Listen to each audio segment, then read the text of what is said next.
And we're back here once again with another episode of the Iron Man podcast, episode 552 with Mr. Mugen Lord. Once again, it's going to be his second appearance on the show. As you guys probably don't know, this show came to YouTube at episode 500.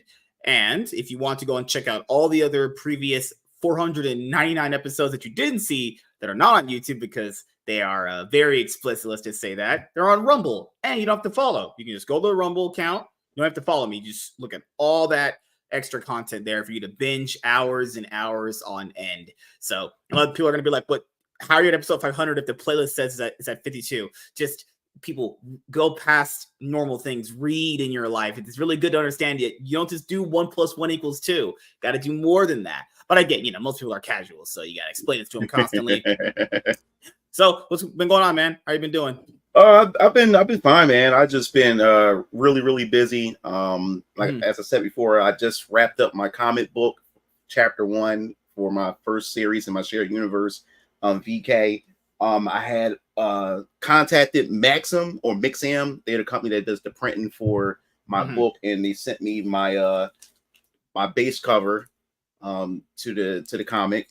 Oh, shoot. I'm not playing around. I said that the book is done. It's just now I'm spending the rest of the year because I'm planning on doing a January 2025 pre-order campaign when I launch. So right now I'm just preparing everything. But yeah, it's how's done. it feel having the final completed thing in your hands? Oh, it's still shock. It's still like surreal.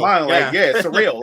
like yeah. Yo, I can't believe I did it. Like, this is something that I wanted to do. I put my mind to it, put my money where my mouth is, and it's here and stuff. So now hold on. Isn't that crazy? You're black and you spent money on something you enjoyed. That's crazy. When the media tells we're a bunch of gangbangers, crazy. When people ain't making money by what they're saying, we have to have it handed out by the government. Exactly. Like, yeah, man. So yeah, I've been at this for 4 years. I've been at this 4 years using my own money. I'm not rich, so that's why it took me 4 years to get all this together. But now we at the final steps to this. So right now I'm just getting the promotional material because my brothers, my dad, they're gonna be helping me out with the editing that we're gonna be doing, with the filming and stuff on location, how I want to do the pre-order presentation, because this is not just the campaign for VK, it's the campaign for my entire universe. I'm introducing Venus Orion comics all together, so that's gonna take me some time. I'm gotta get a website built and everything, so it's gonna take me the rest of the last half of this year to get all that done for January 2025, so to open up the new year for my comic book universe. And then I'll be hitting cons next year too, so I'll be hitting the road a lot for that. But so that's where I've been spending most of my time. I haven't had time to game. I'm even with my YouTube content and everything like that, that I wouldn't say slowed down, but I haven't been like I used to just record like 7 to 8 videos, and then I pre-record all of them. And I haven't been doing that. I've been doing like, I'll record 2 videos and then I'll come back and do another 2 or whatever like that. So I haven't really been pressing on that because this has took a huge priority right now and everything. And then my 3D hentai animation and stuff that I've been doing for that community, that's still doing well. So yeah, man, I've just been busy. How about you, man? Yeah, man, been getting this channel to 1,000 subs, so we're like 7 subs away from hitting that, from what I remember. Then I told you I was going to create the other channels for my other niches. So I have a comic book YouTube channel now. I just finished recording a comic book haul for that. That came up to like almost 40 minutes. I even hit the camera a few times and it knocked it down. So I had to edit those parts out. And then I created another channel for Yu-Gi-Oh! Because that was what I originally started with. So I want to have a channel for Yu-Gi-Oh! And then I'm going to have another channel. Originally, that was going to be for like gaming playthroughs. But my internet's been going really weird lately. Like fucking shit's been messing up. So I'm going to call the internet company, see what the hell's been going on, because I can't game stream if it's, laggy like that, because the last one that I did, it was a little laggy here and there, but it was good enough to have up. But I was like, I can't do this again if it's going to be that kind of experience. People watch that stuff on the replay and they want a clean experience. So just been kind of focused on that. We're going to try and do like more movie projects here. Right. Like before on my original main channel, we used to do like movie projects, like picking out a franchise, reviewing the older stuff to the newest thing coming out. I'm gonna try and get back into doing that with like movies, TV, and anime, because I really love talking about this stuff, and I feel like that is what people are missing. Talking about like the good and bad, but not in a way that's breaking it down like other people do. Yeah, More like yeah. giving your opinion, but it doesn't matter what your opinion is, as long as you're having a good time in the conversation. I don't even need people to do it with me. Some of the times people are going to choose other franchises or others. That's fine. I can just do it on my own, you know? Because I think, you know, when it comes to like criticism, when it comes to like gaming and movies and all that stuff now, people get so angry about other people's opinions. But I realize this, dude, it's because that other person's opinion matters more. The only way to ever get on that level, you have to make your opinion matter more. And how do you make it matter more? You got to put in the work. You really just have to literally just straight up put your head in the sand, put the work in. There's going to be days you're going to be watching 2 movies a day probably to make sure that franchise gets done. If you want to like build it up, I'm building up a resume of like movie franchises I've reviewed, all the movies, maybe TV shows and all that stuff. Because that's the only way to make your opinion worthwhile. Anything is to show people, hey, I've watched a lot of media. I understand what the hell this is. You know, so that's my next goal, and then obviously upload content on those other channels periodically when I can. You know, right? Oh, God, man, it's just been a lot. Holy shit! Man. Tell me about it, man. I can't believe this summer. This summer is pretty much practically almost done. You know, back to school. I'm already starting to see back to school ads, so I get my daughter ready. Back to school in like September and shit. Now you go back to school in like mid-August. What the hell?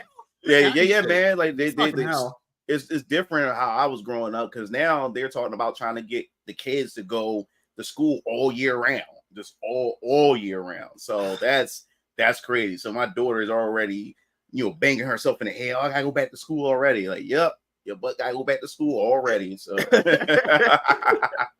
getting up in the morning. She's back in the day, we get up and just watch Jerry Springer and Maury. Then someone's over, we're like, okay, guess we're not watching this anymore. You know, watching The Price is Right and shit. What was the one with Wayne Brady? Fucking black guy. Forgot the show's name. Family Feud, I think it was. We used to watch that too. It was the other one. Oh my god, we used to pick the doors and stuff like that. Oh, I know what you're talking about. What's the name of that? I know what you're talking about. Fucking hell. Not Deal or No Deal. That was with Howard.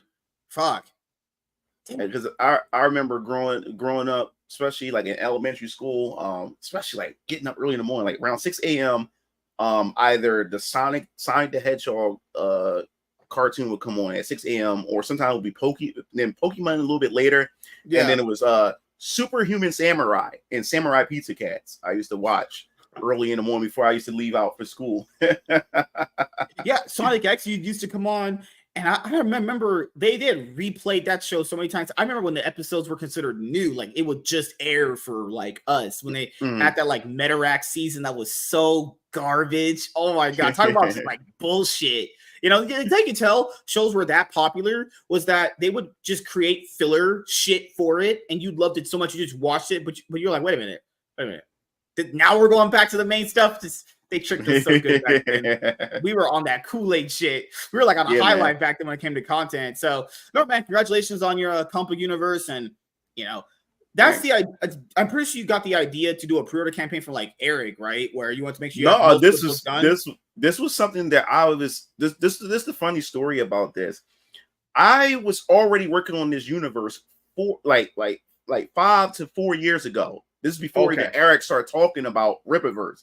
So when he started talking about Rippaverse, I was like, oh shit! Like when he first announced Rippaverse, I was already working on my universe, and it's just that I kept my secret. I just kept my secret and started writing my storyline, creating my lore Bible and everything. I had already got the LLC for it and everything. I was just more hush hush and everything. But Eric July, once he announced his, he was like, oh yeah, mine's coming out like right around the corner and stuff, because you know he got the finances to do that. I don't have the finances. That's why it took me much longer to actually get this up and running. But to me, it worked out perfectly because I established a cool relationship with my artist. She's from the Philippines.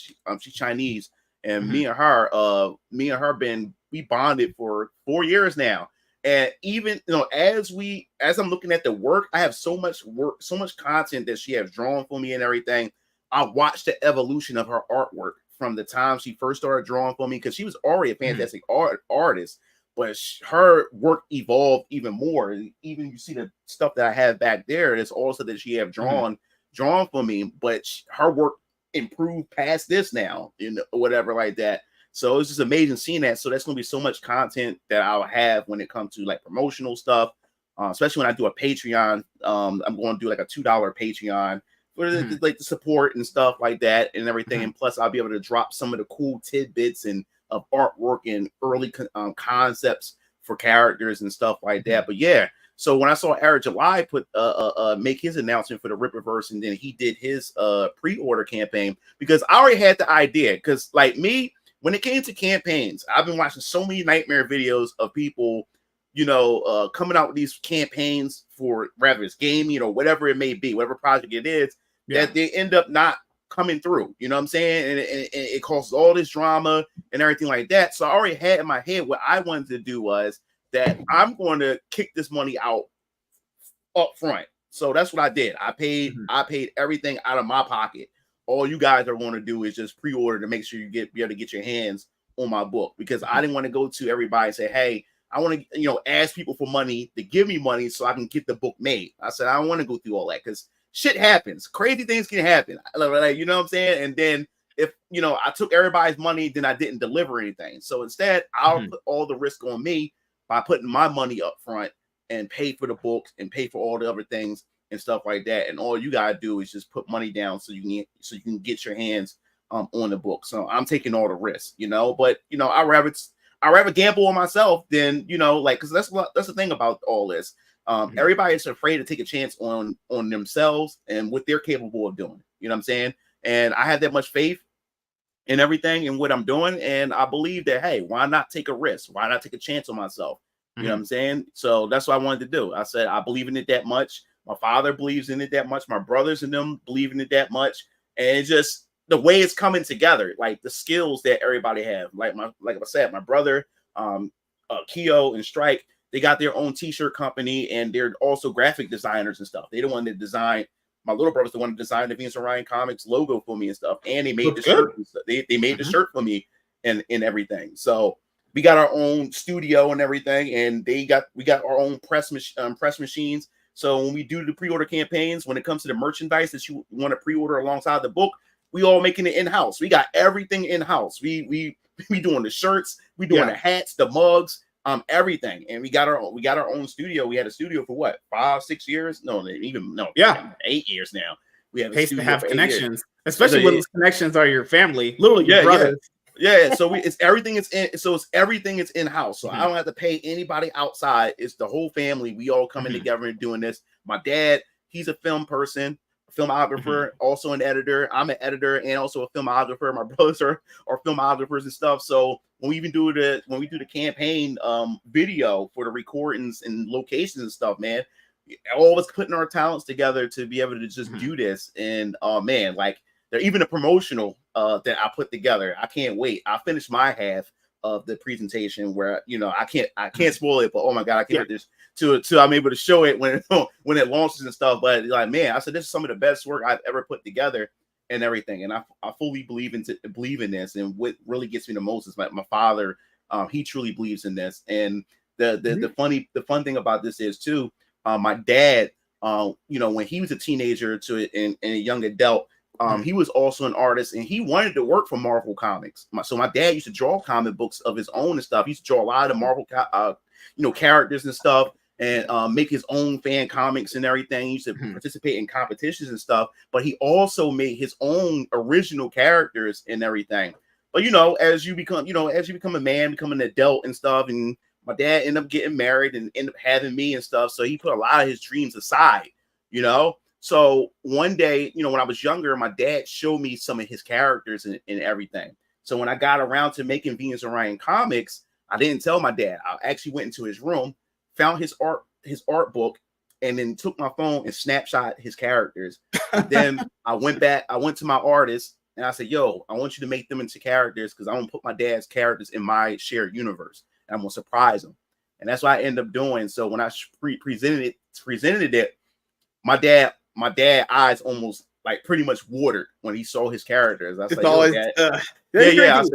how dudes work. I don't even cry at the most serious shit, but it's that most random thing that'll get you like, not doing it. Yeah. And my dad couldn't believe it. I updated his characters, and I said, yeah, Dad, I want to invite your characters into my universe. So now my dad like a big kid. So now my dad talking about Venus and Orion comics all day. Me and him get together and everything. Yeah. And he has so many other characters that I'm bringing over to my universe. So now my dad's legacy is now a part of what I'm doing and stuff. And man, it's just something, man. Like it's just crazy. And I can't wait to put this out here. You know, my whole goal was to get into the gaming industry because I wanted to be a game developer ever since I was young. You know what I'm saying? Especially like soon I got, especially RPGs, man. RPGs was just something. But the thing that really inspired me the most to get into video game, to become a game developer, was Legend of Zelda and Sonic the Hedgehog. You know, growing up playing those games, it just made me just a big gamer. You know, but once I got my hands on to like Secret of Mana and Final Fantasy and all these other JRPGs, I said, you know what, this is what I want to do with my life growing up. And it's crazy how life just take you through all these turns and twists and everything like that. And here I am. When I was in 5th grade, I came up with Venus Orion. It was just Venus Orion at the time or whatever when I was in 5th grade. And then me and my cousin got together, and he was a good artist even at 5th grade. And Dragon Ball Z was starting to become really, really big because the Ocean dub came and everything. And then Dragon Ball GT Final Bout for PlayStation just released and everything. And I remember he all he used to do is draw Dragon Ball characters. Toriyama, his impersonation or how he imitate Toriyama's style just for being a 5th grader, which is phenomenal. And you know, he had the knack to, and a lot of art schools wanted to bring him in and stuff because he was that good. So he used to draw a lot of my concepts, and I wanted to create a game console called the Venus Orion game console and everything. He helped me with my mascot and stuff. But then, you know, fast forward, here it is. I started a comic book company instead because I realized that, man, game development costs a lot of money and everything like that. I think the best way to start is to start with start as a comic book company, and then eventually upgrade into video games, and then hopefully I can get to anime and everything. So this is the route that I wanted to go. And plus, I like writing stories. You know, I'm still a beginner story writer. I ain't no master of story writing at all. It's gonna be a lot of trial and error as I do this, and I want to improve, and I hope people give me a chance. And I also that's why I tell all the indie people that I come on, I buy the book. At some point I will read it and review it because, you know, man, if I show you the pile of shit I have right here in front of me, it'd be nasty. There might be piles. There's quite a bit of them right now. Eventually, when I do order stuff, I'll read and review it. But I'll do the same thing. I wouldn't take it easy on you because I don't expect nobody. I would review it the same way I review anybody else's. I don't expect nobody to take it easy on me, but I just want people to just like. I don't want people to get the wrong idea that I'm just this magnificent writer and stuff. I'm not trying to put that picture out there. And also, I had to tell everybody, look, I ain't trying to save comic books either. I ain't trying to fight against the culture war and everything. No one can do that anyway. I'm not trying to take down Marvel. I'm not trying to take down DC and all this other type of stuff. No, I just want to write some stories and create a world that maybe people will actually enjoy. So I just want to put that out there because this whole culture war thing is just it gets so toxic and everything, and then people put all their beliefs into like one individual, and then if they feel as though that person doesn't deliver, then this person betrayed me, or this person is a fraud, or this, that, and the other. And I just want to put that out there, like, hey, I'm not trying to save anything, I'm not trying to revolutionize anything. This is something I always wanted to do. I decided to say, hey, it's time to take that risk. It's time to take that chance and everything like that, to give it a try and just see where it goes, you know? Yeah, because, man, doing things with indie comics and getting everything ready and prepared, man, it's just a lot. I didn't know it came to this much. Back in the day, I had a contrived idea about how books were even made, even how to create a written novel with no pictures, just words already a task in of itself. Now you add in any comic book compared to a novel, you have artists, letterers, illustrators. Then you might have someone that needs to do all three because you can't afford to get individual people for each one. Luckily, that's what I said. It was like destined. Like how I see things when it comes to my artists. It was like God had brought her to me. Is because this woman, she does it all. She does the lettering, the coloring, the line, the penciling. She does it all. She does it all. She's all in one. You know, so this woman got paid. She got paid off of me. She got really, really paid off of me. And another thing too is like she's also a 3D architect. Once the pandemic came and stuff, she had pretty much got laid off of her job, and that's what made her go into doing the art, going deeper into her art and stuff. So she does 3D modeling and everything, as well, which is also really, really cool and everything. So this chick is like really, really talented, but I was blessed to find an artist who just does everything. I got everything all into one artist. So that's a blessing. And the thing is, when also too, how me and her, how we like to work with one another is also too, I told her like, yo, this is like a team effort. Yeah, I'm the writer, but if you're still the artist, and if you feel as though there's a better way to be able to express my like to translate my script, or you think, hey, can I, put an extra panel and add this in here? Go ahead. So I gave her some creative freedom to put certain things in certain places and stuff like that. And she's like, wow, like you're the only person I ever worked with who gave me that freedom and stuff like that. Because man, it was, even when I'm reading the book, she threw in an extra panel that fleshed it out even more. Like, oh man, I didn't think of that. I was like, oh, I appreciate that. So yeah, I figured it fits like right here and stuff. And plus she reads a lot of manga and everything like that. And she loves a lot of anime and everything. So, and that's what I was going for. I was going for more like an anime style or manga style and everything like that. So she's like, yeah, I read a lot of this stuff and everything. And before I met her, she was trying to release her own, in collaboration with one of her artist friends, to release her own series, but them two had a falling out. So that didn't work out. And she ended up bumping into me. But I like the fact is that I trust her that much. I say, hey, if there's a better way you can flesh that out, or if there's a better way for you to be able to draw this or whatever like that to make it just fit perfectly, then go ahead. I trust you enough. And so when I was reading through this, I said, oh god damn. I said, yeah, this is even better. I said, oh wow, I like how she added that part here of love like that and gave it more personality and stuff like that. So yeah, man, like it's a lot of work into this, man. It's a how you doing, man? A whole lot of work. It's a whole lot of work. That hair is beautiful. Dude's the real life cat from the Red Dwarf. Been a long time, man. How you doing, Tank? Man, got he bought something from Wendy's. Wendy's actually is decently underrated in terms of like fast food places. I think it's pretty decent. Only thing is I'm mad right now is like this, like it's filled with ice, but when I drink it, it's warm as shit. I got a pink lemonade, and at the top is cold, but at the bottom it's still warm. I like, yo, I'm irritated as hell right now. It's so damn warm. Because you know what's crazy? It's like people were ragging on Eric for having artists that were from like Brazil or the Philippines.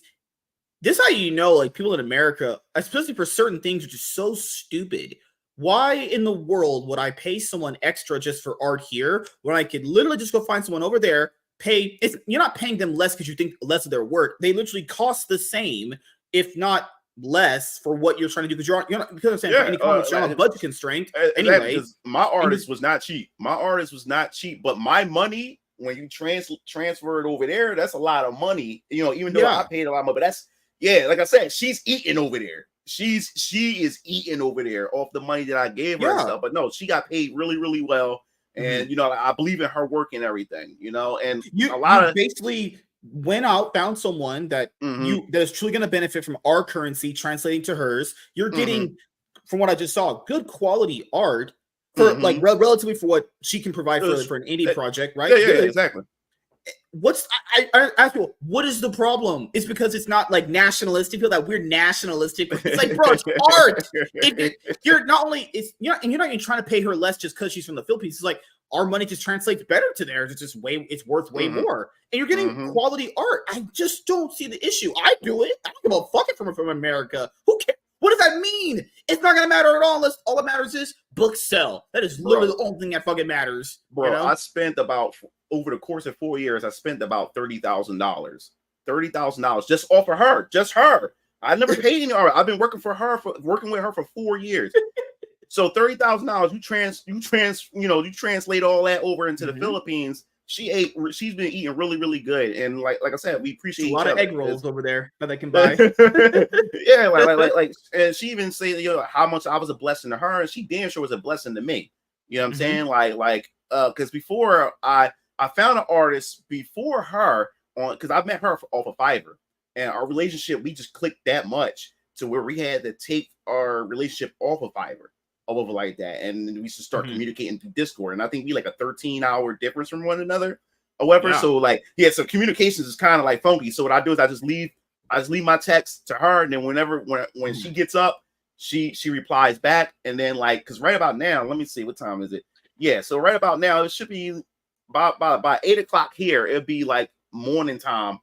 She be just getting up, so that's how we communicate and talk with one another and stuff like that. So as I'm about to go to bed, it's just turned into like, middle of the morning to almost about to hit the afternoon and stuff like that by the time I go to bed and everything. But that's how we made things work that way, and it worked just fine and everything. And what's so cool about it is she even like, she would send me videos of what it's like down where she lives at, and I show her Philadelphia and stuff like that, send her videos and stuff. So we just go back and forth and everything. And I'm planning on bringing her down here because she always wanted to see the States and stuff like that. Because I'm planning on doing, like I said, I'm going to cons, so I want to bring her to a lot of the cons and stuff like that as well. So I told her like, hey, like my dad, we got a 11 bedroom house that my dad had bought a couple years ago. It need work, and my dad's a contractor, so the work is getting done on the house. So we will have like a guest room and everything. So I plan on having her come down here and probably like spend like a week or however long she wants to come down and chill, and show her around the States and stuff. And we go to these cons and stuff together because, like I said, she's been amazing, man. She's been a blessing to me and stuff. So I really appreciate her. Was there anything else that you would give someone as advice when they're trying to do this thing, as far as like, not just artists, marketing?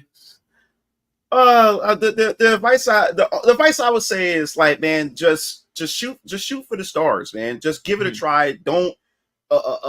Don't be pessimistic. Don't say to yourself, I don't know, I can't do it or whatever like that. If you're a writer, just write and stuff. And then, like I said, if you're looking to find an artist, man, some of this stuff is going to cost money. And the thing is, if you're not willing to pay the money, then you don't really care that much about your dreams. You really don't. Some things cost money. That's why you save money. In order to make money, you got to spend money. This is what I tell people. Oh God, you can wire it in your bank account now to do this.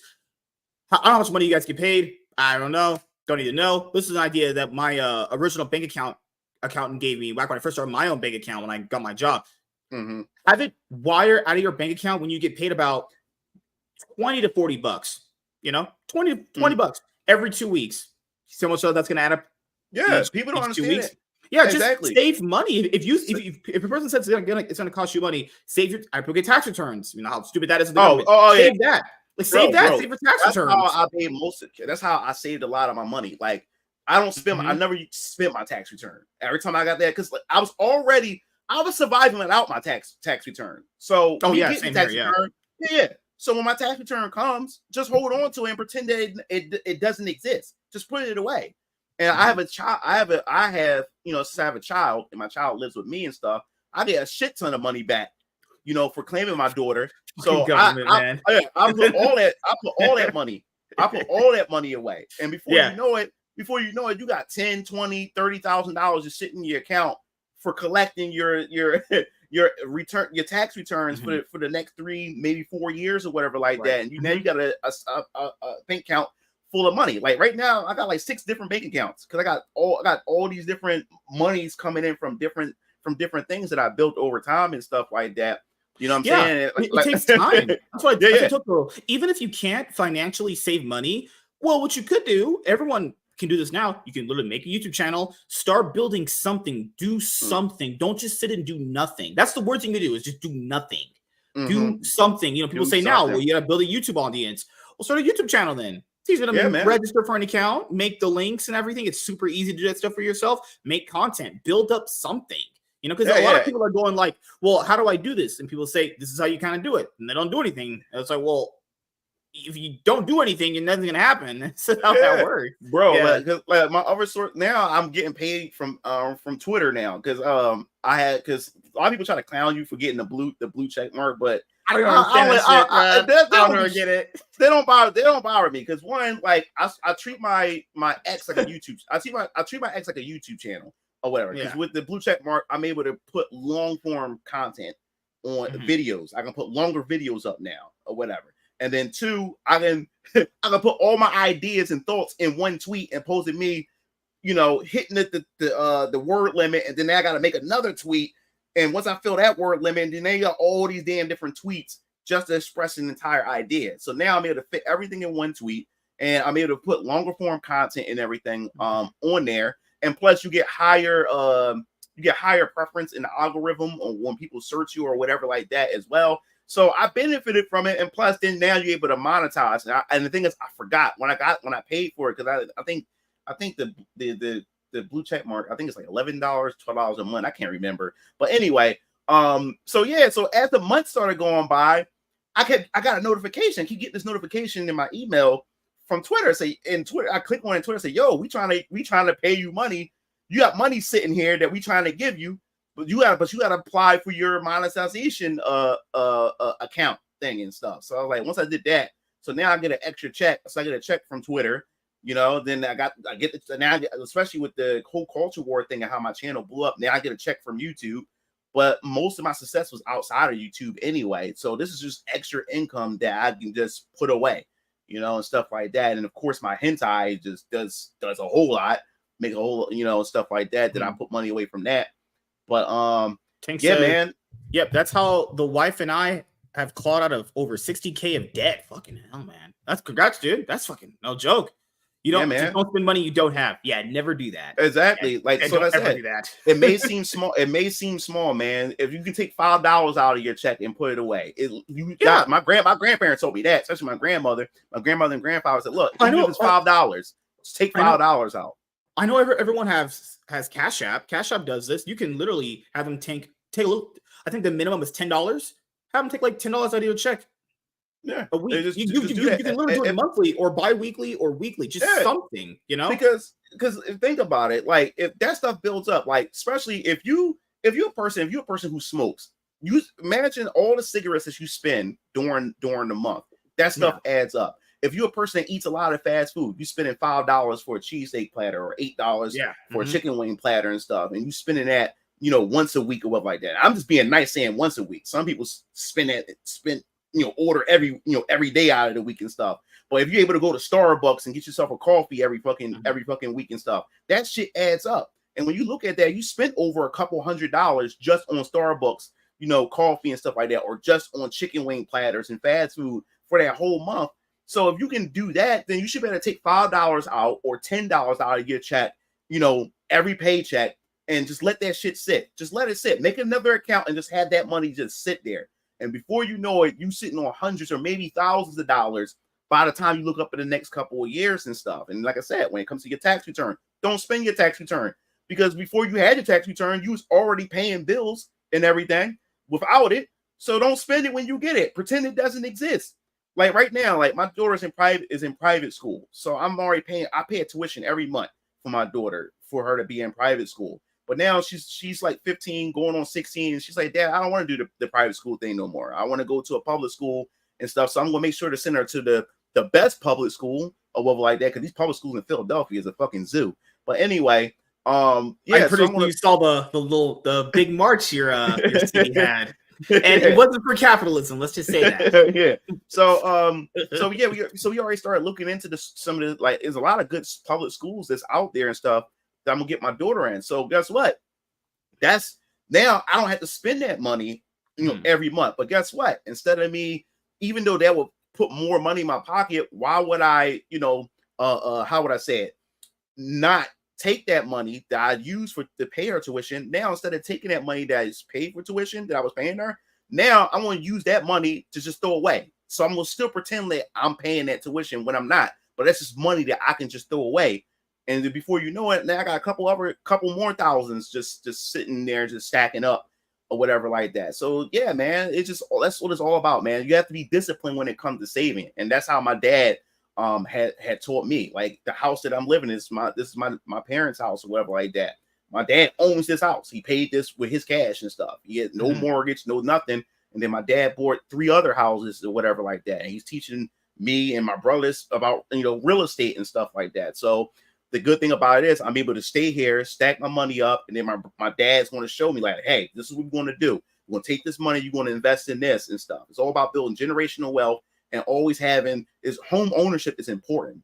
Home ownership. If you don't have nothing else, as long as you got home ownership and you own your home and stuff like that, and you got property, you can never be in a slump. You know what I'm saying? So yeah, I'll be able to get my own house and stuff, and then eventually be able to get more and more property, and then I could be able to pass that down to my daughter. And I plan on having more kids in the future, stuff like that, and be able to pass that down, you know, to my children and everything like that. But yes, these are things that my father had taught me, and that's why it's important to even also have fathers or male figures in your life, you know, who are positive and that can be able to be role models to be able to teach you these things and stuff. But yeah, man, it's just how it is, man. Just save that money, man. But if you're going to do this comic thing or anything independent, man, you got to take a chance. You know what I'm saying? Go out there, and you're going to have to spend some money if you're trying to be fucking cheap. If even just with YouTube, you yourself is putting yourself out there. You're putting your opinions out there. Whether or not, I'll do this, I disagree with a lot of people. I think their takes are absolute horseshit. But I can respect the fact that they're at least putting themselves out there. That's already a big step to do that, honestly. Yeah, man. Just take a chance, man. Like I always said this, like, I can never see myself working a 9 to 5 ever again. I work for myself. I like and plus, especially how I've grown up, like me, I don't like it. I can't stand authority. I can follow rules, but I hate being underneath an authority figure who's just a fucking asshole or just incompetent. I hate working underneath incompetent people. You know what I'm saying? So I was never good with authority or whatever. So I know that in order for me to be able to survive or be able to make my own way, in order to be able to make my own way, man, I have to make a path for myself. And that's what I've done. I created a path for myself. So now I have nobody over top of me. I'm my own boss. I take my own orders and stuff like that. And I prefer it to be that way. And it feels good to have that creative freedom. So the thing is, that's the good thing about working for yourself. Take that chance, man. If you can go out there and slave for somebody else, slave for a corporation or like that, why can't you go out there and work hard and bust ass for yourself? You know what I'm saying? But you got to go out there and don't expect instant results. That's another thing that discourages people too. That's another advice I want to give you guys. Don't expect instant results. We live in this day and age where we want instant gratification because we have social media. We know all the clicks, all the likes, and all this other type of stuff. We want quick response. We want to feel validated right away. No, when you building your own shit, this stuff is a process. You know, you may not even see the results until years later, but you have to build that foundation now. You know, some people may get lucky. Some people may be like Eric July and come straight out the gate and become a millionaire overnight and stuff like that. While others, that shit takes time. But don't get discouraged. You got to keep working at it. Keep working at it. You know what I'm saying? Get that feedback, and then you go back to the drawing board, tweak it again, put it out there, and you'll know what happens. And I think that when you put the work in and stuff, it won't go unforgotten. Like people won't forget that. The universe won't forget that. God won't forget that because you put that time in. You put that work in. There was an Instagram reel that actually made so much sense. I usually don't watch. I sometimes my free time I just scroll through a bunch of Facebook and Instagram reels. There was one of them worded like this: someone during this time, because people say that what they're doing doesn't matter. You know, I guess in grand scheme of things, I guess none of us matter. We're all going to die the same way. But I guess you're looking at it from a realistic standpoint. You know, videos, let's use this example. Videos you make is going to make someone happy. It's going to brighten up someone's day. You're right.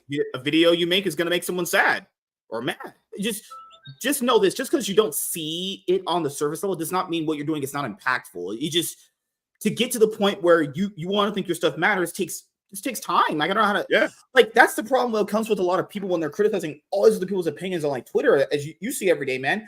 They're just mad their opinions don't matter as much. Well, you have to work to get to that point. That's not gonna fucking people like Gary Nerdrotic. I met Nerdrotic twice. I met him. I saw him like last week when we went to the big man things. How do people think Gary's opinion matters now to a lot of people? Where people literally make hour-long streams critiquing his opinion. Well, you have to work to get to that point. Yeah, you're gonna have haters. This is how it works. Yeah, you have to really just put in the work. It's just there's no ifs, ands, or buts. Like I said before, some people are gonna see instant success. Some people are not. Some people are going to be gaining a subscriber every day. One. You might not gain a subscriber in a month or 2 months. That's just how it is. You know? Yeah, that's just, bro. I was impressed when my daughter started a YouTube channel and she started it, and it kind of felt like the situation in Dragon Ball Z when Vegeta was in the was it the training. The capsule, when he was training for this for the tournament during the Buu saga at the beginning. It was Kid Trunks. Trunks. Yeah. So Kid Trunk said to his dad, like, yo, dad, like, I'm trying to be like you. He's like, what are you talking about? Like, you know, I want to be like a Super Saiyan. And he was like, okay, so what you want to do about it? And then his son, like, young Trunks, just transformed into a Super Saiyan. And Vegeta's sitting there like, wait a minute, like, yo, I bust my ass, I worked hard, and now here it is, my son with no training, no experience, just became a Super Saiyan like it was nothing. Is there a Super Saiyan bargain sale going on? And I remember my daughter came in the room and she's like, Dad, I want to do what you do. Like, what do you mean? So I'm trying to do this YouTube thing and stuff. So it's like, okay, like, sure. And I'll show you how to do it and everything. So I made her account and everything like that. And I said, listen, don't expect success overnight or whatever like that. I said, yo, it took me almost a whole year or a year and some change to get to 100 subscribers. Now, remember, back then, I was around YouTube around 2007. And that was during a time where you still had your own personal profile. You was able to make your own YouTube backgrounds. Even in YouTube, you had a friend list. Like, you had friends and you had subscribers. Yeah, I know that. At that time and stuff like that. And then you was only able to make like 3-minute long videos, and you had to get the director status in order to make 10-minute long videos or whatever. So yeah, in order to get that director status, you had to get 100 subscribers, and 100 subscribers was not damn easy at all. And so I remember telling my daughter, I said, look, I had to work hard, you know, in order to get that director status, this, that, and the third. A week went by. My daughter come in and said, Dad, I got 136 subscribers. I was like, what? I'm like, how do you get 136 subscribers? She just it took one video because she was doing she has a blog video. It's like a blog / Roblox type of YouTube channel. Yeah. Whatever. I forgot. So kids really love Roblox content. And my daughter's a teenager, but she still does the whole Roblox thing. But she just did a video talking about how bad the economy is in the Roblox, you know, system and stuff. And no one was talking about it. She's starting to get it. Okay. She, because no one was talking about it. I said, see, she get it like her father. Like she went right in there and she got deep with it. And that's what gave her over 100 subscribers. Within a week, she got 100 subscribers just like that in the snap of a finger. I was like, God damn. I said, she did that in a week. It took me like a year and some change to get that much. But yeah, man, you have to put that work in. You can't expect instant results. People want to be celebrities overnight. Everybody want to be the next esports warrior and shit like that, champion and stuff. But no, you got to put that work in. And a lot of people don't want to. People want this shortcut. People want success like right away. Clout chasing became as big as it did. People realized I can just write off this person's coattails, and then people started calling it grifting. And I know you had some issues with some people doing that. Air July honestly never came out of the gate. Even his physical endeavors took years upon years to build. Yeah, that's true too. A lot of people saw the Riververse stuff. He had been building for a long time, honestly. Tank says, I mean, he never came out hard. I mean, I never come out hard for my wife either. She just jumps on me. He just branched down into he just branched into a weak market with a viable return on his product because of the empire he had built. Consistent hard work. My middle daughter once tried a Kamehameha. No, tell her this. Please tell her this for me. We all tried that. Everyone tried everything in Dragon Ball Z ever. That's how popular the anime is. I literally at work also think about literally at work will get me behind work is remembering Dragon Ball Z things. I'll even put like Dragon Ball Z clips on my phone before I go back from my break, just hyping myself up. Great motivators. Motivators. It motivated a lot of people. It definitely motivated me. You gotta you know what you should do for your daughter? Whenever a guy's messing with her or whatever, pull up on that dude like Vegeta did to BoJack in that one movie. To be like, leave him to me. Just do it. Guarantee that shit's gonna pop off, dude. I promise you. That might be the most viral video you ever did. Bro, that's another thing too, man. It's like me being a father. It still haven't hit me yet. But she's a teenager now, and you know she is at the age where the whole thing about liking boys and stuff like that. And so far, like. When I went up to her school at one time, as this one boy, oh my god, like this dude, I knew he liked my daughter and stuff, but my daughter clearly didn't like him, and he just didn't get the picture. And I remember I came to the school because my daughter was at a volleyball game and everything, and I remember the young man, he came up to me, and right then and there, it made me realize I'm a father. He came to me, hey, Mr. Blackson, he bowed at me, he bowed at me. Then he shook my hand and everything. He said, hey, I'm your daughter's friend.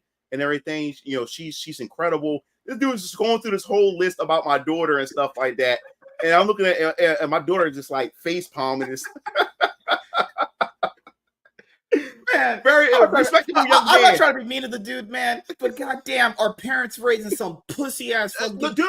What kind I'm of trying man to tell. What kind of man goes to another man, starts bawling his eyes out, and what the? Yeah, but I'm trying. I'm trying to give the young man like I'm trying to give him a hint, like, yo, my daughter doesn't see you that way or whatever like that, because my daughter kept talking about like, yeah, like, you know, he because one time it was her birthday and she came outside. She had this big stuffed animal.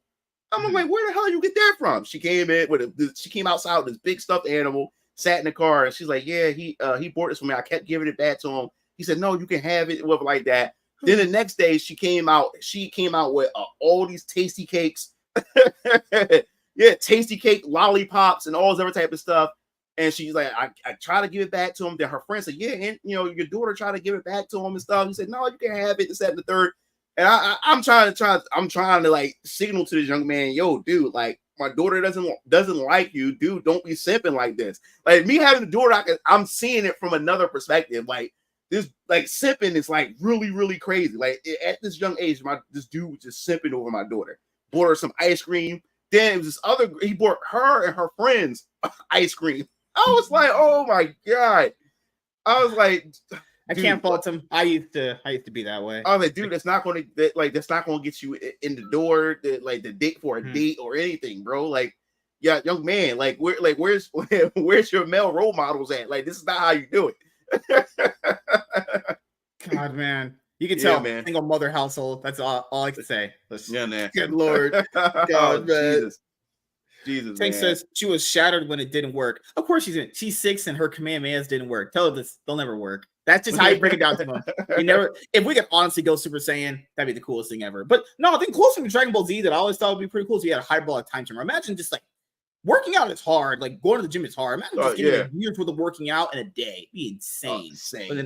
Bro. I remember when I first got introduced, like with the introduction to the hyperbolic time chamber my first time.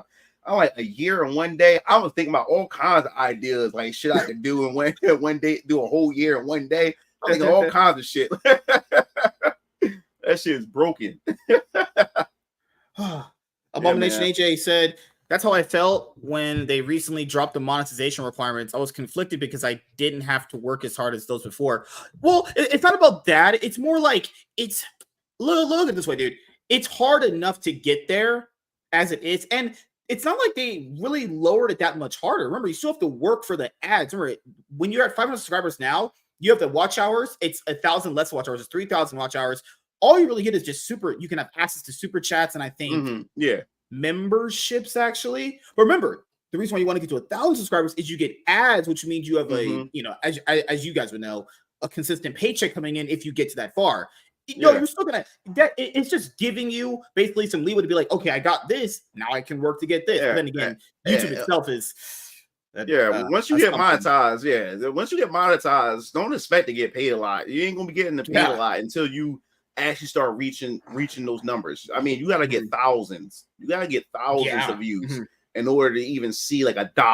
$1. That stuff adds up over time and whatever like that. But yeah, man, it's all about those views, man. Once you get monetized, you got to bring in the numbers. You got to bring in those views with your videos and stuff. You know, subscribers is good and all, but it's the views. It's those video views that's going to give you those dollars and everything. So you also got to keep that in mind. But yeah, don't expect to be getting a lot of money once you get that monetization. Yeah, dude, I was popular at one point in Yu-Gi-Oh content. People were like, I was making so much money. I had like almost 4,000 souls. Like, no, guys, no. I literally told you the amount. I made between maybe like 120 to 160 a month. At the time, I was getting like 260 to maybe like 340 a month. Yeah, that's like bill money. So that was just money I was throwing away.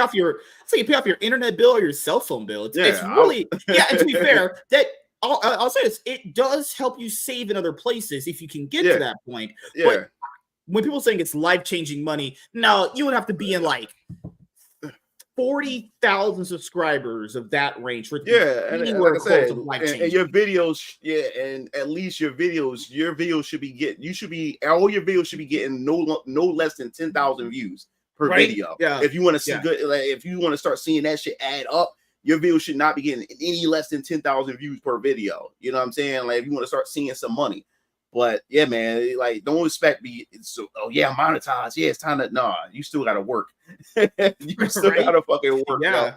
Uh-huh. Yeah, and even now, when they lowered it to 500 subscribers to get super chats and memberships, that gives you motivation. Like, okay, if I get to this halfway point, I can get something potentially, you know. And the other thing I wanted to ask you, because you were in some controversy. So let's start with. Let's start with John De La Rose. Let's start with John De La Rose one. Because if everyone doesn't remember, because this was on one of our last episodes before we brought it to YouTube. Nintendo had their Nintendo Direct where they showed a bunch of gameplay trailers for a bunch of games coming up. Zelda came up, and as you guys know, I haven't played that many Zelda games in my life, but I played a few of them. Good fun fact, it's actually crazy. They've never actually did a dedicated Zelda game with just her as the main character. Yeah, only the shitty CDI. It was an old because Nintendo and Panasonic, was it Panasonic? Yeah, they had got together and created a system called the CDI console, something like that. Now, fun fact, if you guys don't know, Sony and Nintendo was supposed to do a console together. Sony was supposed to create the disc based thing that connect underneath the SNES, because remember at the time Sega had created the Sega CD, and then they had the Sega Saturn.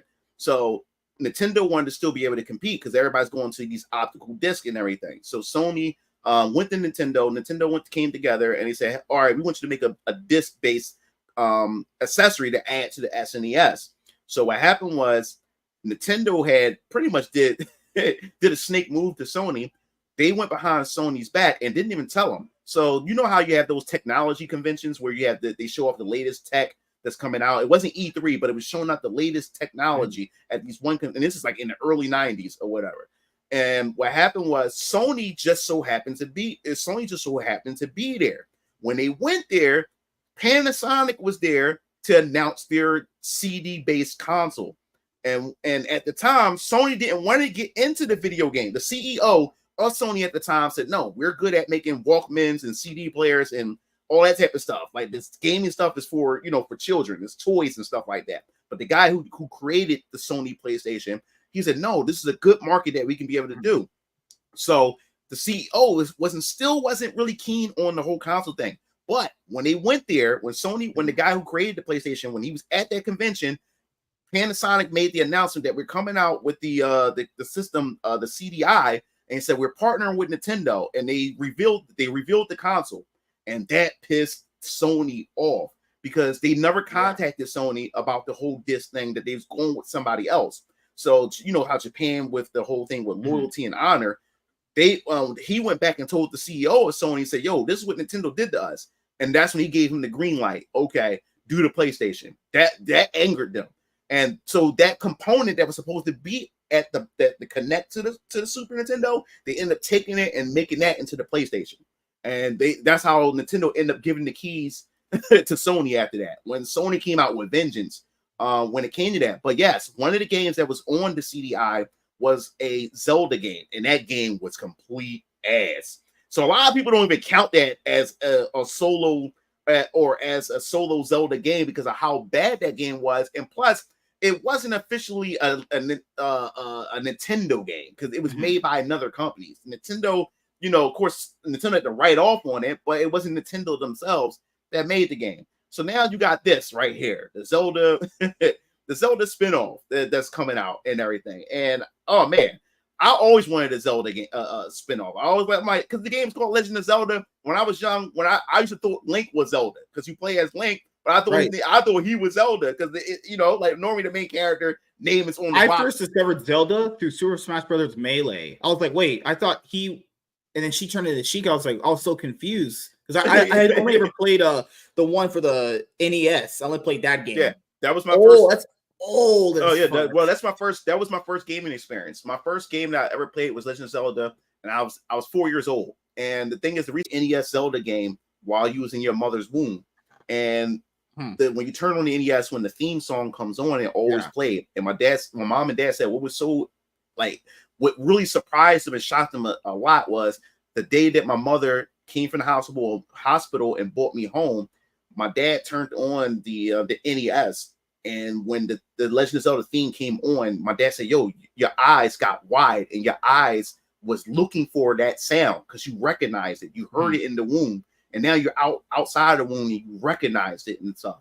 And my dad used to sit me on this, used to hold me while he used to play Legend of Zelda. And once I was 4 years old, I was able to play it, and I became a big fan. So I have a deep found connection with it. So I like everything about Zelda. So me wanting to even play as Zelda herself, I thought would have been a pretty cool idea and stuff. And when what's his name, Della Rose or whatever like that, when he came in and said all that nonsense, calling it woke and Zelda replacing Link and all that type of stuff, I'm like, dude, what the fuck are you talking about? Now you're just talking just to talk. And that's what you're doing right now, because this doesn't make any sense. And I can tell you don't know shit about Zelda, because if you knew shit about Zelda, you know that Zelda is actually a capable female character. Like, she's been built up since the beginning of Legend of Zelda. Yeah, she's not some like weak character. Yeah. And that's another reason why Ganon always captures, because she's that powerful. She is a threat. That's why he always capture her. And stuff I would like understand that. People thought that about Mario with Peach. I would understand that, because they kind of made the games that way for casuals. Think like, oh, she's weak. She's always the damsel in distress that's captured. No, people are Zelda's actually pretty powerful. Yeah, she's powerful. She's powerful, and she runs a whole fucking kingdom. And then, like, if he was paying attention to Zelda Breath of the Wild or whatever like that, Breath of the Wild wouldn't even exist if it wasn't for the acts of Zelda, because Link was pretty much her guardian to protect Zelda or whatever like that. Because what happened was Zelda's mother was supposed to pass the power of sealing or the technique is supposed to use to be able to ban the Calamity Ganon or whatever like that. Well, Zelda's mother ends up dying. I guess they were hinting that she was sick or something like that. So she ends up dying and wasn't able to teach her or finish her teaching or passing of the technique to her. So Zelda was just left to her own to try to figure out, how can I activate the power that was given to me?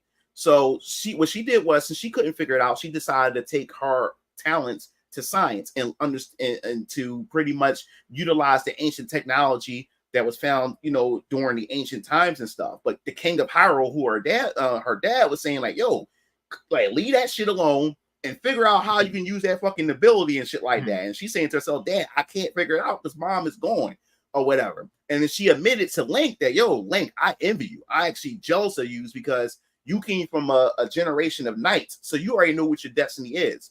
You already fulfilling what your destiny is. Me, like, I'm lost. But what happened was, when the Calamity Ganon finally came in and killed the champions and the Kingdom of Hyrule was destroyed, Link is the final line of defense.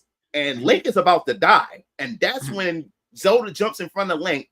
She puts her hand out, and then her Triforce lights up. She activates her power, and she was able to hold back like the invasion and everything. And then she turned around and told the Sheikah tribe, like, yo, get Link the fuck out of here so he can recover.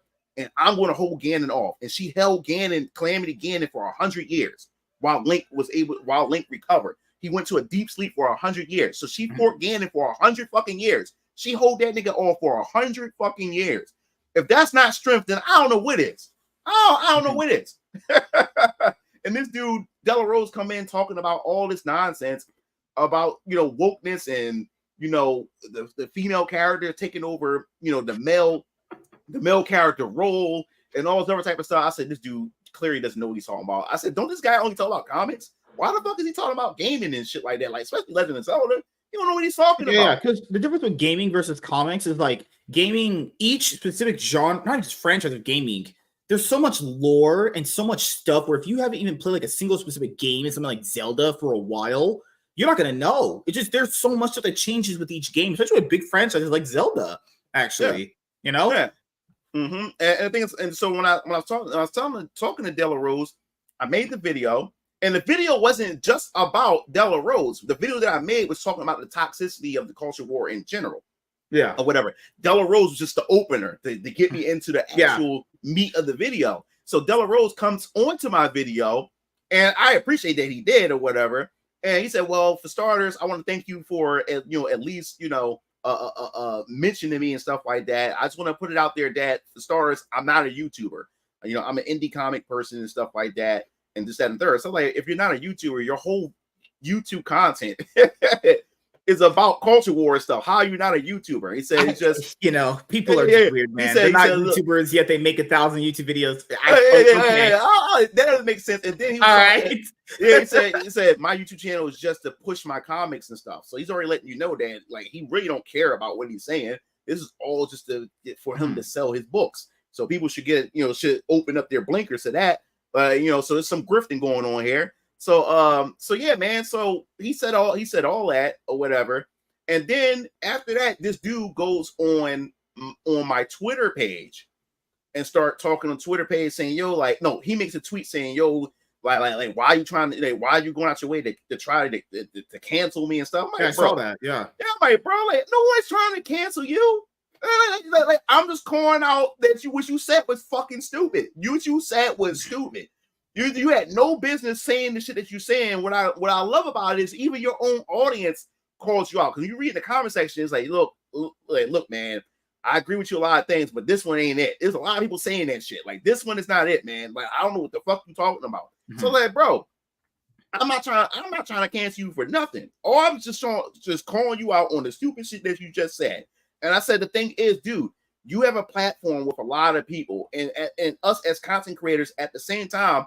We also got to be responsible for some of the things that we say at times, like that we put out this information that's not even fucking true. Like, dude, you just talked about something that wasn't true. You knew nothing about Zelda at all. You went on YouTube and started just talking shit, saying that she's replacing Link. This is a girl boss game and all this other type of stuff. I'm like, no, dude. Like, Zelda has always been a capable character. She has a history. She's been built over the years or whatever like that. And there's so many fans that would out actually be at the fault of Nintendo for not showing that. I wouldn't even really call that necessarily woke. That's just Nintendo's fault for not ever pushing the creators to be like, hey, she's kind of like the main character. Why is she never the lead? Now, if they prefer Link, because maybe Link's the better selling character, reason why you even buy the games, that's fine. But that's more of a fault of the actual company that's giving the people to make these games. That's not like, or vice versa. Maybe it's Nintendo saying, hey, I don't think she's going to sell a game on her own without her being the main character. That's more the fault of the actual franchise, not fans don't understand that shit, Yes, and it was so many, and I said, dude, you don't even know that, you don't understand the fact is that there's so many fans that's out there who always wanted a Zelda spin-off game or a Zelda focus game. So like for you to just say that this is some girl boss game, this is woke and all that type of stuff, you have no fucking idea what you're talking about. And then he just kept going. So I realized that, this dude is just, he wants to keep this dialogue going because he's thinking, because he wants to feed off the controversy. Because this, like I said, he already told me what his plan is. His plan is just to make sure his books get more exposure. So what this does is this argument that we're going back and forth. That's why I stopped entertaining it. Okay, at this point, you're not really having a good faith argument, with me at all. Right now, you're just trying to drum up more controversy because you believe that this controversy is going to bring more eyes on you, so you can sell your books. This is all about just selling your books. So I mean, you're not really in it to really actually talk real, like have real discussion or anything like that. Your bottom line is just to sell these books. So what's going to sell books is to be controversial and to just make drama out of nothing. And that's what it was. So I just stopped commenting. I mean, he was still going on for a while like that, but I stopped participating in it because I realized that, we're not going to come to some type of middle ground or some type of an agreement or whatever like that. And then, like I said, you're going to keep just retweeting what I'm retweeting to your audience, so you can just keep this controversy going, so you can sell your books. That's all this is all about. So yeah, that was that whole situation is about and stuff. Like I said, I don't hate the dude. Like this is social media. I like a lot of people take social media too serious or like that. Just because I disagree with you doesn't mean I hate you as a person. I don't even fucking know you or like that. But if you say something stupid, I'm gonna call you out on it.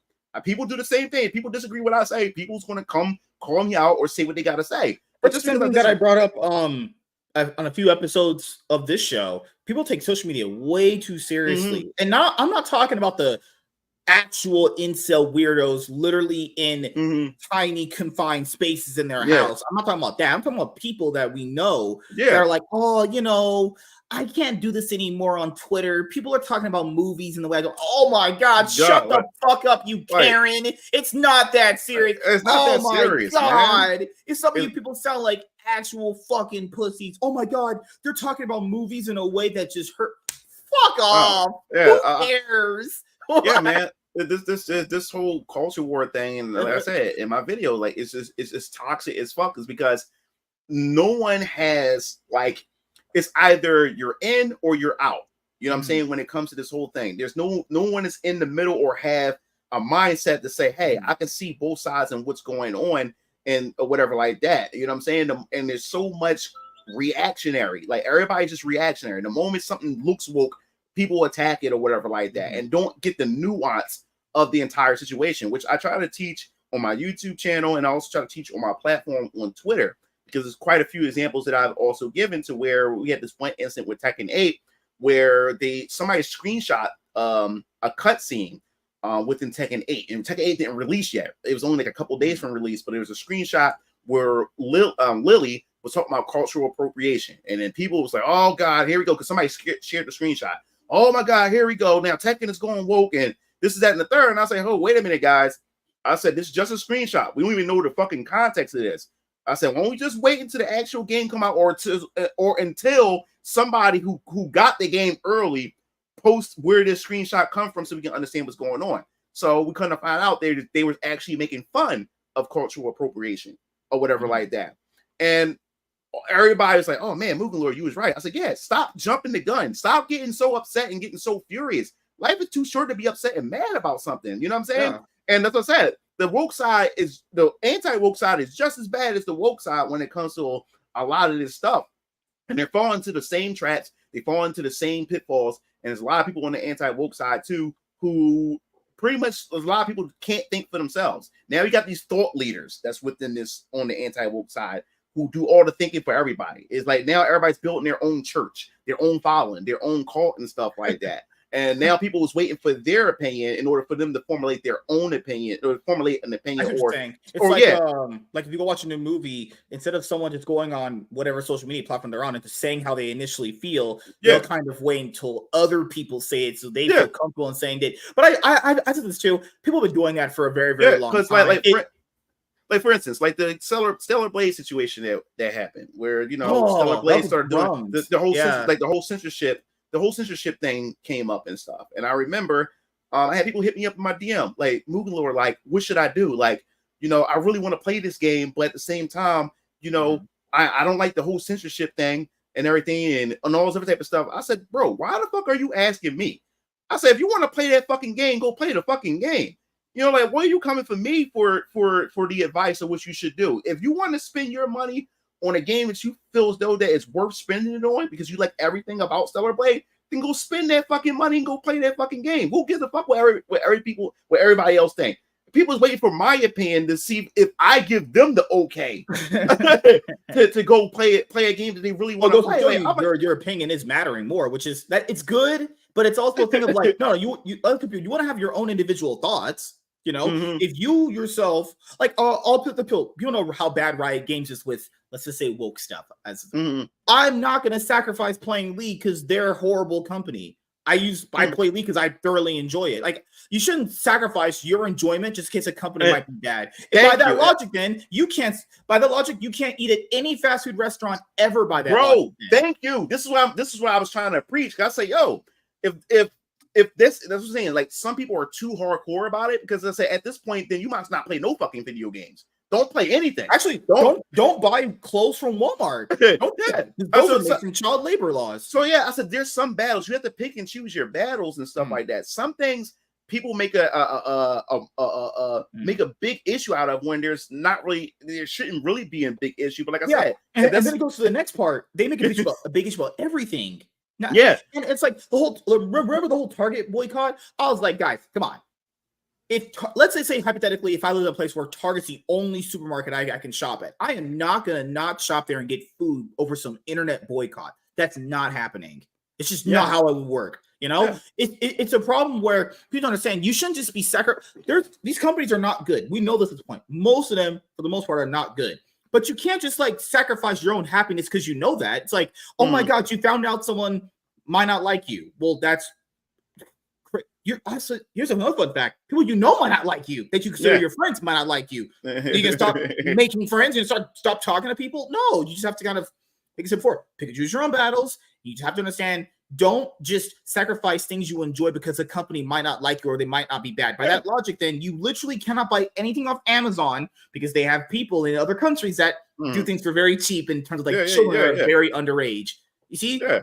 So, and this is the thing, like for me, like a lot of people in my audience are very big on localization. Like a lot of people hate localization, everything like that. Like me, localization is not really like a big deal for me. It's only because I grew up when we had bad dubs, we had bad localization and stuff. I grew up in the early 90s playing a lot of these video games. So bad localization or I would say murky localization doesn't really bother me like that. And there's a lot of people who will refuse to buy or play a certain game, and that's their right, because the localization is woke, or the localization is just bad and it's not accurate to the Japanese counterpart or the Eastern counterpart in general. I'm not going to stop playing the game because the localization is bad. Like I have bought what's it, Unicorn Overlord. If I would have if I wouldn't have bought Unicorn Overlord because of bad localization, then I would have skipped out on one of the most amazing experiences ever, in strategy JRPGs. That game is a really, really good game. So, like I said before, like I'm not going to sit there and skip out on my fun, based on for like internet brownie points. Yeah. For these certain criteria. Like I said, you pick and choose your battles, and you fight the battles that you want to fight and stuff like that. And like I said, I'm not going to. Deadpool and Wolverine. People have been saying for multiple years, and I say I agree that this was happening with the company. Disney's been doing some very bad products with the MCU. So like people have said Disney's bad. People literally last week rushed to the theaters to watch Deadpool and Wolverine. By your own logic, then you shouldn't be supporting any Disney movie ever again before Deadpool and Wolverine. Right? Everyone watched it. That's the point. Is I'm not sacrificing my own happiness just because the company might do bad things. I'll call them out on bad things, but hey, they are providing me a service of happiness on some degree, Yeah. Like I said, I'm a gamer first. You know what I'm saying? If the game is fun, if the game is fun as shit, I'm playing that fucking game. Like, I don't give a fuck. Like the game, if the game is fun as shit, characters are well developed and everything like that, and it speaks to me, I'm buying that game. I'm playing that game, and I'm going to enjoy the hell out of it. You know what I'm saying? And it got to the point to where like even on like some people would hit me up on Discord and we would have conversations. Like I said, in my life, like in my personal life, I got so many people who are lefties and who are woke, who are just woke as hell. I had to start avoiding some of those people because every time we get together, they always want to talk about politics and how much they hate Trump and how much they hate conservatives and all the other type of stuff. And I don't want to talk about this shit. You know what I'm saying? But I also don't want to talk about how things are woke every 5 minutes. And like, because I run into individuals that's like that. I'm like, damn, nigga, what do you like? Like, do you like anything? You know what I'm saying? Like so it gets depressing and shit like that, So or recently with the whole Batman Cape Crusader thing, people know I didn't like the fact that they gender swapped Oswald Cobblepot to be a woman. I've been before. That's a red flag to me. I'm still gonna watch the show. I love Batman. I watch mostly Batman anything. People are saying you can still acknowledge bad things and still watch the product, and maybe you even like it. Because this happened in people bring up Daredevil back in the day. Michael Clark Duncan played Kingpin. They don't like the movie. That movie's considered pretty bad, but you liked his performance. He doesn't look like Kingpin, but people can understand. He did a good job. You cannot like an idea of something and still support it, and not like what they chose for an idea. It's just like it doesn't have to be all in or one way thing. Like, a lot of people are like that nowadays, man. Yeah, that's what it is. You don't follow me in this exact instance every step of the way, then it's like you can't be a part. It's like, what the fuck? We're not some cult. I have my own individual thoughts. Everything is binary. It's either this way or that way. You either in, you either out. It's either yes or no. Everything is black and white to a lot of these people within this whole culture war thing, and it's stressful. That's why, like now, like even if you look on my Twitter feed or even on my YouTube channel, I don't cover it as much because I don't want to be known as a culture war YouTuber, because that's not what I am. I'm a gaming YouTuber. You know what I'm saying? I like to cover gaming news, and that, yes, like the culture war does have an impact on gaming and stuff like that. So I will cover those things, but I don't want my channel just comprised of that, because as I said before, culture war content, especially as YouTube, and if you're a YouTuber, you also got to pay attention to this too. And things to look out for. One, I don't like YouTube drama where you cover YouTube drama, the things that's going on, and I don't like YouTube beef. And the thing about culture war, what they have alike is is, say for instance, if you have YouTube beef with another YouTuber or social or whoever on Twitter or whatever like that.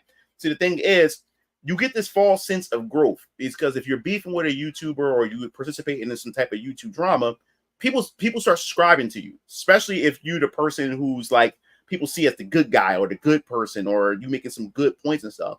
People comes to your YouTube channel, start flooding your YouTube channels, and now you're getting all these views. Now you're starting to get a rush of views, you started getting a rush of subscribers and everything like that. And now this the thing is, this is like a false growth, because once that drama dies down, or once that beef dies down, all those subscribers and all those views goes along with it. People only subscribed, and people only stuck around for that beef, for that drama and stuff like that. They don't give a fuck about any of the other content that your channel is traditionally all about and stuff. So that's the same thing with culture war. You have to be careful with the culture war content too, is because if you're a channel that focuses on a certain genre or a specific thing or whatever like that, then you start covering culture war stuff like that. You want to bring in a whole crowd from the culture war side. People gonna start coming and flooding your channel. You start seeing you're gonna start seeing this growth. You're gonna start seeing all these views and everything like that. Especially when you start making good points and your content is really, really, how you articulate yourself and how you present your content and stuff like that. People's gonna come in. People's gonna enjoy it. People's gonna like it. But the moment you start pivoting away from that shit, that's your view count. All that shit start to go. You start it just disappears, because people only came for you to talk about culture war shit. People come to you to talk about how much you don't like wokeness and stuff. People only come for that shit. They don't care about your passion for a particular genre or a topic, whether it's anime, games, or movies and stuff. They can care less about that. They just want to hear you talk about why shit is woke and why you can't stand wokeness. That's all they come there for. And those people, that's why a lot of these YouTubers who are culture war YouTubers, they kind of like trap themselves into this box, is because a lot of them made money off of it. Now they can't pivot. If they want to try something else, they can't. They can't do anything else. If they can make another YouTube channel, but then now that's extra work that you're making for yourself or whatever like that, and you're not going to get those same amount of clicks and amount of views. So why put that extra work in when this one is actually working for you and stuff? So that's where now you start getting to the point where it's you have to come up with content. Now that's why I said the culture war stuff started getting ridiculous, because now you got content creators just finding anything, just making videos about anything, trying to find something that's woke about it, or find something that's I guess you say how can I say, like racist or homophobic about it and stuff like that. On the other side, on the woke side, both sides are doing the same thing. So now you just got content, just shovelware content, just throwing out there just for the sake of clicks, and that's where it's starting to get bad on both sides of the spectrum and stuff. And I don't want to be caught up into that shit. So you got to be careful about the type of content that you cover. Right now, controversy is the meta on YouTube. Yeah, EFAP content is EFAPing and drama. Yeah, crazy. Now, to be fair, these things were always that's crazy. It wasn't called EFAPing back in the days. You would just do a reaction to it. You would just, or it was called commentary, and people someone would make a video, you make a reaction to their video, they would make a reaction to your video, reaction to their video. Oh, still. Yeah. Oh, the old YouTube days, you had the reply feature where you put their video would actually be underneath your video when you or whatever like that, and then you can make a reply video to theirs and stuff. But I think they got rid of it because they said it was like a feature that no one really used, which is a lie. But it was more so because they said they wanted to stop the bullying and stuff like that. When the YouTube beef started really getting really crazy, that's when you start seeing a lot of people replying to videos and stuff, and it gave people easy access to get to those content creators by clicking on the video that's attached to their video and stuff like that. So they got rid of that feature, but I liked that feature, especially when I was more of a Mugen channel at the time, especially when I did like Mugen challenges. I made people do reply videos to reply to my challenges that I put out there for people for the community to participate in.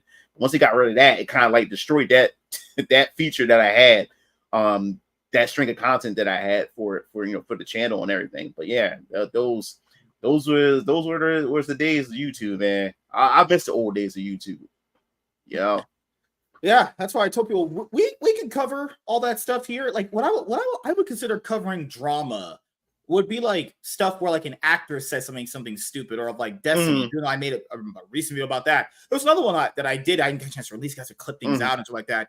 I think covering that stuff is generally what everyone else is covering. I wouldn't consider that drama. That's just part of the news. What I would consider drama is someone like, let's say, like what Comicsgate does. I would consider that drama. That's actually drama because that's just so gay and petty. Like, I don't think drama is like covering maybe like recently Jamie Lee Curtis said she thought the recent Face MCU. I would consider that drama. That's just the news, you know. That's just whatever. No, celebrity drama, Hollywood drama. No, I don't count that. I'm talking about the stuff within the YouTube space. Yeah, like that. I'm talking about that type of stuff. People get confused. Like, oh, this is all you do is cover drama.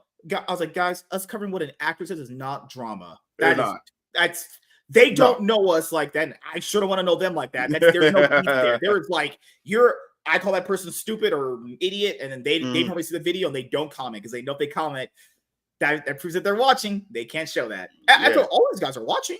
You know, all these guys watch. And the thing was, last week when we were talking before we head out, what did you think of the whole Destiny situation though? When he went fucking a lunatic after the whole Trump assassination. For starters, man, like I said, YouTube, social media made the wrong people famous. Let me just put it that way. I just think. What I think is like what he did is just hypocritical. You know what I'm saying? Like I say, he sit there and he bashed conservatives about their behavior and stuff, which I find kind of stupid because when it comes to the left, man, they burnt down neighborhoods.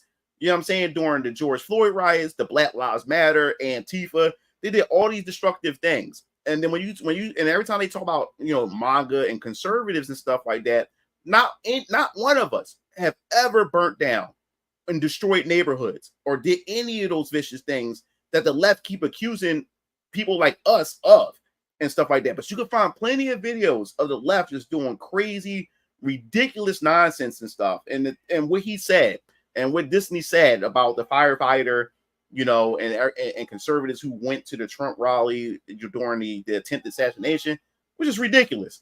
And the thing is, he just went off the bitter end. He don't even give a fuck. And to me, I think it's a mixture of him trying to be edgy at the same time, trying to spark some outrage and bring clicks and stuff.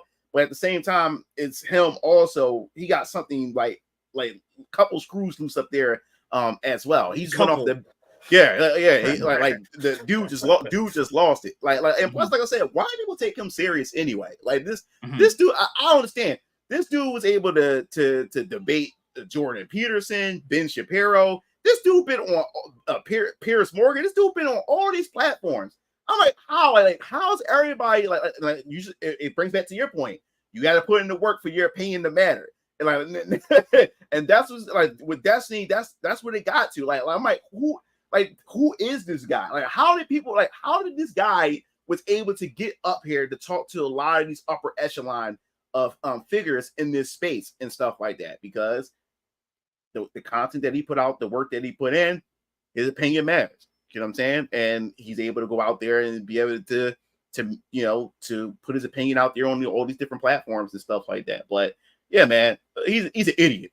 He's an idiot. His whole life is in shambles. Everything about his life is in shambles and everything. So I wouldn't take any advice or take him serious at all. But this dude's going down a downward spiral and everything. He's going down a downward spiral. Yeah, what's really, really weird is that there's people that champion for free speech. And no, I agree with free speech. I like it. It's up. People understand you do have consequences for your action, though. You can have free speech and also have consequences for your actions. I don't know why people don't understand that. Like if you go outside and I went up to your dad and I called him a bitch ass N-word, I can say that to him. He's probably gonna punch me in the face. That's my consequence. That's people need to understand that. I don't just blow my mind, dude. We're like, yeah, you can literally say whatever you want. Say whatever you want, not do whatever you want. Because you can do whatever you want, then we live in a more fucked up society. We live in Game of Thrones, actually. And the thing is, they try to say conservatives, I just didn't believe in cancel culture. No.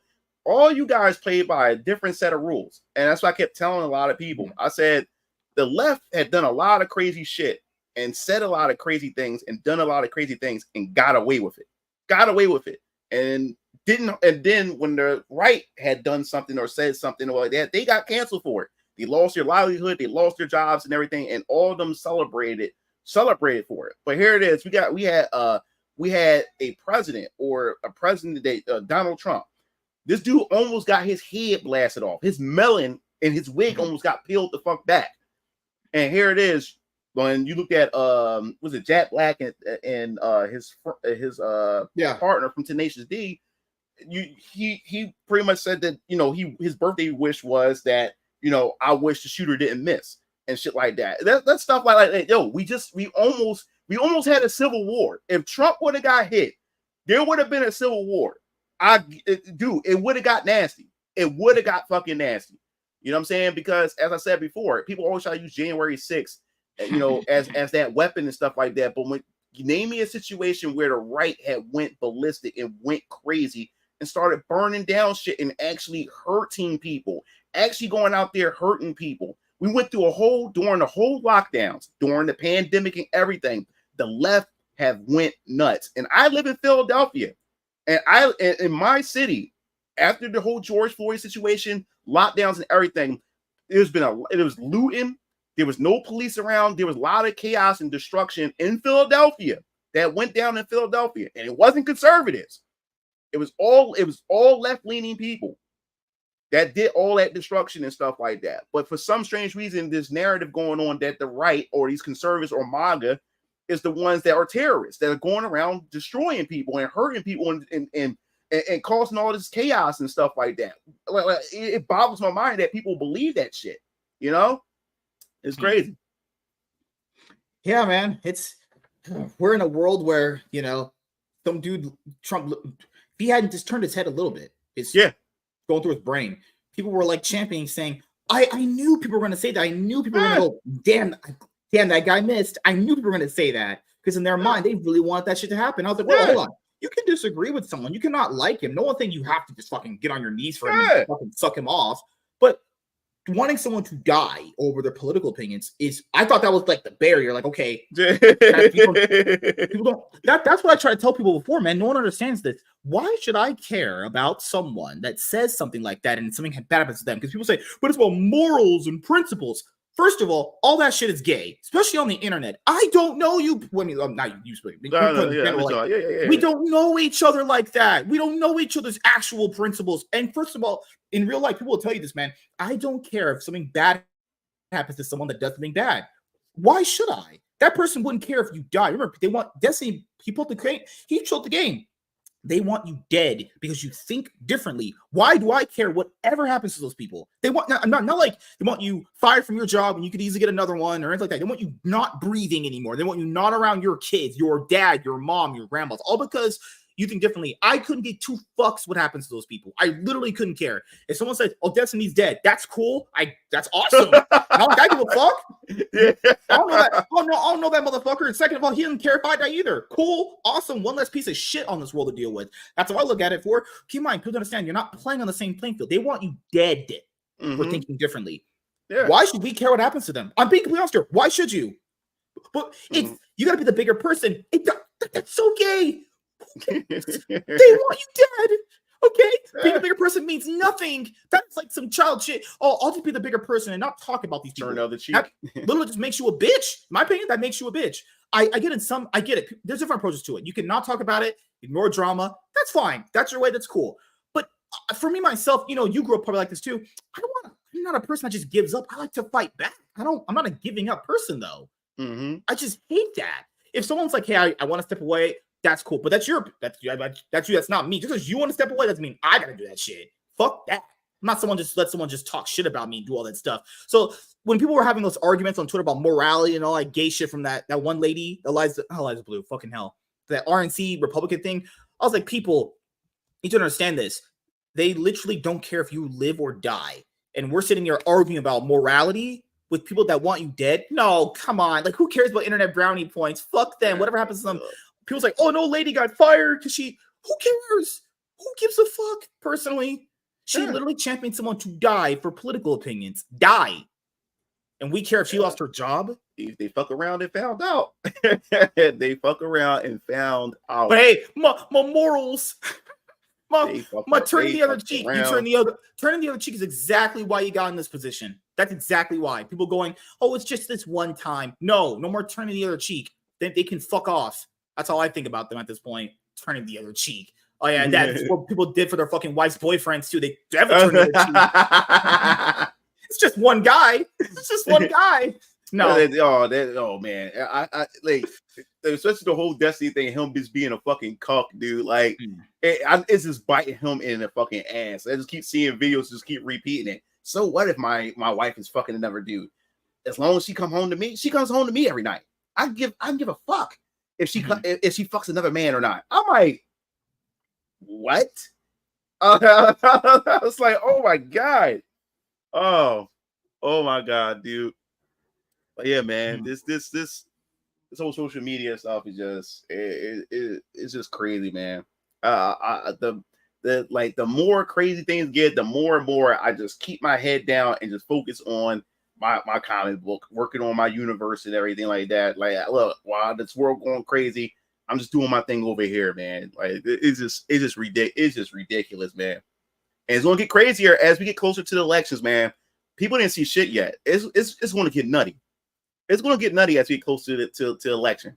It definitely is. It's social media and outside is going to get nuts. So I'll ask you, man, last few things before we go. Outside of the Venus Orion's comic universe, anything else you're working on, or that's just the only thing you have your head in the sand for, basically, for 2024? Yeah, for 2024, that's all I have my head in the sand with right now. Like I said, Venus Orion Comics. Like I said, I'm doing a pre-order campaign starting in January of 2025 to kick off the new year and everything. But as we're going there, as we reach closer and closer to the pre-order campaign, I've also released, if you go to I have a social media for Venus Orion Comics on X. I have a Venus Orion Comics YouTube channel as well, because I had to lock those in or whatever like that. Because you got some dickheads out there that they'll just take your fucking name and shit like that and then make a channel and all other type of stuff. So yeah, so I have a social media, I have a YouTube, I have a X page, and I had signed on to a service called MailChimp, where I have my own mail page for Venus Orion Comics. So when you go to that page, you're able to pretty much sign your email address, and it sends it to a database, so I can collect people's emails. I can be able to send out newsletters, and so when the pre-order campaign does come, I can send out a link so everybody can just click on it and take you straight there, so everybody will be in the know of for the campaign and stuff and everything. But yeah, man, I'm excited for it. I have it's total of 4 variant covers. So my other 3 covers, which I can't reveal until the actual pre-order thing, I want to save that for later. But yeah, I have my other 3 covers that I'm staring at right now, so I can't wait to show that off as well. But 2025 is going to just be amazing for Venus Orion Comics, man. I'll be promoting the hell out of it. Can't wait to hit the road, to hit all these different conventions and stuff. We already got the plan of how we're going to set the table up and everything like that. And also, even after the campaign, the plan is that even after campaign, after I fulfill everybody's orders, I'm planning on doing another run just in case for people who missed it and stuff like that. So when I go out to these cons, you'll be able to buy the book at the con or like that. Only the base cover. So all the other goodies that you get from the campaign, you won't be able to get, but you'll be able to get the base cover after the fulfillment is done after the campaign and stuff. But yeah, overall, man, yeah, that's pretty much it, man. All right, man. Anything else you want to say before we head out? Any shout outs you want to give to anyone in particular? Let's see. Shout outs to my boy Omega Boris 86. He's a YouTuber. That's like my day one. Like me and him been friends since 2007, since the early YouTube, and he just started getting back into YouTube again and everything. So I'm proud of him with that. He's been doing good with that. Shout out to Leon and also Cassie Cult Cage podcast as well. She was the first one who got me onto her platform and everything like that to be on a podcast. So I really appreciate that as well. And also shout out to my artist. Like she's done a great job with Venus Orion Comics artwork and everything like that. So yeah, and also my brothers Strike and Keo, strikeandkeotees.com. Like I said, we do custom shirts. If you're a content creator or even an indie comic person, we'll do your merchandise and everything. If you want shirts, hoodies, mugs. If you're a female and like leggings, we also do designs for leggings and everything. We do it all, you know. So you can check out their website. We do custom designs, and also with their designs as well is since they're graphic designers, you won't be able to find those designs anywhere else but that website since they designed them themselves and stuff. So that's pretty much it, man. Yeah, man, it was great talking to you again, having out for a second appearance. These are always pretty fun. As I tell anybody, you know, life's crazy. Love how there's just a giant truck out there. But that is also true. Life is crazy, but make sure to, you know, do what you want to do, whether you're on either side of the aisle. Make sure to put yourself out there if you really want to. Because, you know, I have so many people that are like, oh, man, this person, that. It's like, you be that person that person isn't. Yeah. And then you go do it. It's like, but I'm shy. Either you're gonna do it or you don't. Or you don't.